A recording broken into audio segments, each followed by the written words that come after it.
என்னோட 1 year baby என்னெல்லாம் சாப்பிட்டாங்கன்னு பார்க்கலாங்களா? 1 year கழிச்சு நம்ம என்ன சாப்பிட்றோமோ அதானங்க குழந்தைக்கு குடுக்கணும். அதனால ஒரே ஒரு வரமிளகா போட்டு கிழங்கு மசாலா பண்ணியிருந்தேன், பூரி பண்ணியிருந்தேன். ரொம்ப பயந்துட்டே இருந்தேங்க. பூரி சாப்பிடுவாளா? மெல்ல முடியுமோன்னு. ஆனா அவ்ளோ விரும்பி சாப்பிட்டா அவ. சில ஃபுட்டெல்லாம் யோசிச்சு இத சாப்பிட முடியாதுன்னு சொல்லிட்டே விட்டுருக்கேங்க. ஆனா இப்ப அவ சூப்பரா சாப்பிடுறா. அதனால உங்க குழந்தைக்கும் நம்பி நீங்க குடுங்க. கண்டிப்பா நல்லா சாப்பிடுவாங்க. மதியத்துக்கு பார்த்துட்டீங்கன்னா, சுரக்கா கூட்டுக்கு எல்லாமே தாளிச்சு கொட்டிட்டுங்க. ஒரு கொதி வந்தோனே எடுத்து வச்சுட்டேன். அத அப்படியே நல்லா சாதத்தோட பெசஞ்சுட்டுங்க, நெய் விட்டு கலந்து வச்சிருக்கேன்.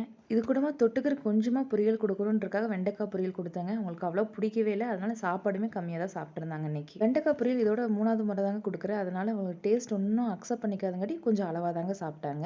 ஈவினிங்க்கு கொஞ்சம் ராஜ்மா சுண்டலும், சத்து மாவு கஞ்சி எப்பவும் போல குடுத்துட்டேங்க. நைட்டுக்கு ரெட் டெவில் போட்டு கிச்சடி பண்ணியிருந்தேங்க. சூப்பராவே சாப்பிட்டுக்கிட்டாங்க. உங்களுக்கு ரொம்ப அந்த டேஸ்ட் பிடிச்சிருந்துச்சு.